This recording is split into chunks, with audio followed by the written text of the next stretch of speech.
We don't have an answer today for the growing demand for critical minerals. And the amount of terrestrial mines that would ultimately be needed in the ESG and the impact to the environment is pretty substantial.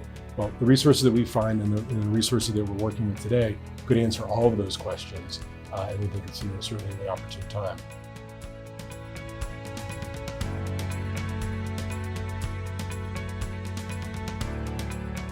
Hi and welcome to the Assay TV. We're very pleased to be joined today by Odyssey Marine Exploration. So welcome, we've got Christopher Jones and we've got Smit, who are both joining us today, and it's great to have you guys here. Thank you very much. So we'll get started. So you guys have a long and established history of exploring the ocean, and I know over the last several years you've shifted your focus on critical minerals a bit. Do you want to give us a bit of an update on Odyssey and why you're here at 1-to-1 today, and what's going on with you guys? Absolutely. So Odyssey, over almost 20 years ago, started as a shipwreck exploration company, leaning heavily on the oil and gas industry, using technology such as ROVs, AUVs, and sort of multi-beam technology to find those shipwrecks. Because of changes in admiralty law, we eventually got to the point where we were focused on critical minerals. We really started initially in phosphates, with phosphates in New Zealand and then to Mexico. We've been involved in the Mexico project called EXO for many number of years, which is an ongoing case with the Mexican government there as well.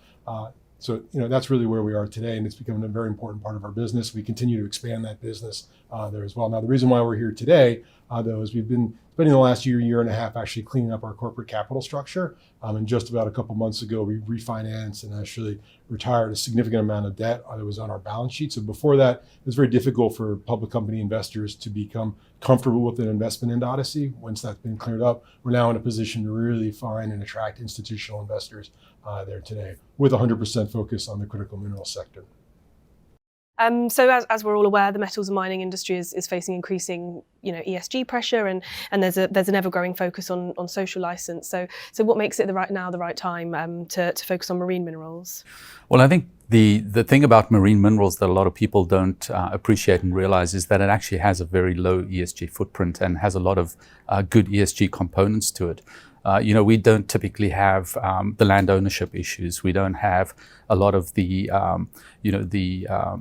infrastructure issues that people will have as a result of the type of mining we do. We also have a very low impact on the biomass, because the biomass in the areas that we are operating are very low, and it's that low biomass that makes the type of mining we do very attractive. So I think this is time for people to realize that underwater mining, contrary to what people are saying, actually has very good ESG criteria, and it's also a very important way for us to address a lot of the other issues that relate to ESG. We look at climate change and we look at the impacts and the metals needed to address it. This is one resource that is able to do something definitive with regards to answering those potential shortfalls we're facing, and to do it in a responsible manner that has low impact. So I think it's a great time for us to come to the front. And I can add a little bit to that by saying, as Hans suggested, is that we don't have an answer today for the growing demand for critical minerals. And the amount of terrestrial mines that would ultimately be needed in the ESG and the impact to the environment is pretty substantial. Well, the resources that we find and the resources that we're working with today could answer all of those questions, and we think it's certainly the opportune time. Great, thank you. I know one of the resources you focused on is polymetallic nodules, more specifically nodules from the waters around the Cook Islands. What attracted you to the region, and why should the industry be paying attention to the region? So Odyssey's been in the Cook Islands for almost a decade. So as part of our initial exploration to focus on the minerals business, we went to the Cook Islands a while to actually help them through the whole process about developing their region and the process. What we really like about the Cook Islands is the quality of the resource. It's world class in terms of the quality of cobalt, nickel, and such. Secondly, it exists in an EEZ. So we're only dealing with one particular government. Now there are other projects out there that have to do with the ISA. We like the idea. The Cook Islands is very supportive, but we still are going to have to go through the proper channels, the environmental process and the application process. And once we're able to demonstrate the science is real and their support, we believe that overall the Cook Islands is going to be very supportive of it. So that's really part of the reason. Hans, I don't know if you have anything else. Yeah, and this is the polymetallic nodule. This is one of them. So this is what it is on. It's laying on the sea floor. It just sits like this on the seafloor, and there are millions and millions of them. And what really attracts us to us is in the Cook Islands, we have very high abundance. In other words, there's a lot of these per square meter. And because they sit in the sea floor, we don't have overburden. We don't have to drill, we don't have to dig, we don't have to blast. We just have to come along and just suck them up. So from a technological perspective, it makes it easy to get to. Although the water is deep, the technology exists to do this. And from an impact perspective, we're not leaving this big, scar where we've been operating. Although we are clearing the nodules away, we're not leaving this, this terrible scar behind. So that for us, means that we have a project that can be, economic because the technology exists and it's reasonably easy to do. But also the environmental impact for us is an important part, and doing it responsibly is important. Great. So staying on the topic of the Cook Islands, Odyssey's announced it's expanding its focus on the Cook Islands. So can you tell us a bit more about that? Absolutely. So as we said, we've been in the Cook Islands with an investment and another operation down there. We're expanding our investment there with the second investment into a company called Ocean Marine Minerals. And that's why Hans is with us. He's the CEO of Ocean Marine, and I'll let him talk a little bit about that.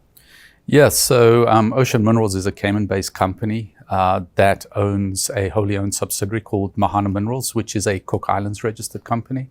And within the Cook Islands, last year in February, we acquired a 5-year exploration license over an area of 23,600 kilometers. And within this area, we have an existing NI 43-101 resource reporting a fairly sizable cobalt and nickel deposit. So for us, the project is about taking this resource, developing it into commercial readiness. And the steps that we are doing to get us there are several. The first one is obviously we're doing all the environmental work. We're doing the baselining, doing the environmental impact assessment, so that we can show that the impacts on the environment that we are projecting are going to be within acceptable norms. The second thing we are doing is developing and improving the size of the resource. So the resource we currently have is world class. It's 1 million tons of cobalt, as I mentioned, but we believe that it's 2 to 3 times that size, and we want to work on expanding that. And we also want to increase the confidence level from inferred to indicated. Together with that, our partner, one of our equity partners is Transocean, one of the world's largest offshore drilling companies. They're developing our mining system where they are taking existing drillship technology and converting it. And then we are working on the metallurgical process to extract the metals. So we've developed our own IP, our own process that has a low energy input, works at atmospheric pressure and atmospheric temperatures, and extracts all the metals that are in here. The great thing about this is there are multiple metals. We have cobalt, nickel, copper, manganese, but we also have rare earths, and our process targets all of them and we get them all out. So for us, this is a really exciting project. As far as timeline is concerned, the resource upgrade and pilot testing of our process will be done by the end of this year.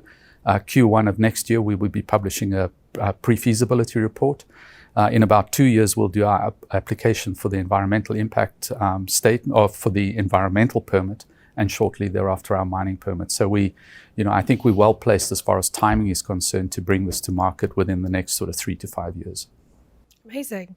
And, as you've just said, you're working on this, and we know that the polymetallic nodules can be extracted. It's been demonstrated by Kennecott decades ago and the metals company more recently. When will this actually start to impact the metals and downstream market? Our estimation is probably around 26, 27 is when the commercial productions will come online. And what's really good about that timing is that it kind of coincides with the projected shortfalls in the market. So we're looking to bring about 14,000 tons of cobalt to the market and 9,000 tons of nickel. And one of the concerns people always have is, bringing that amount of product to the market, you're going to disrupt. But what we are seeing is that our timing coincides with the shortfall. So what we feel is that the timing of this project is ideal. And the other thing that this project can do is it can ramp up. So adding another mining ship adds another 14,000 tons. So we are also able to increase production in accordance with the growing demand. So I think this is a great project and answers a couple of things that people are looking at. Great. Thank you very much for having us. Lovely. Yeah, thank you so much for joining, guys. Sounds really, really interesting, exciting project. Yeah, it certainly is. Thank you so much. Thank you. Thanks, Alice.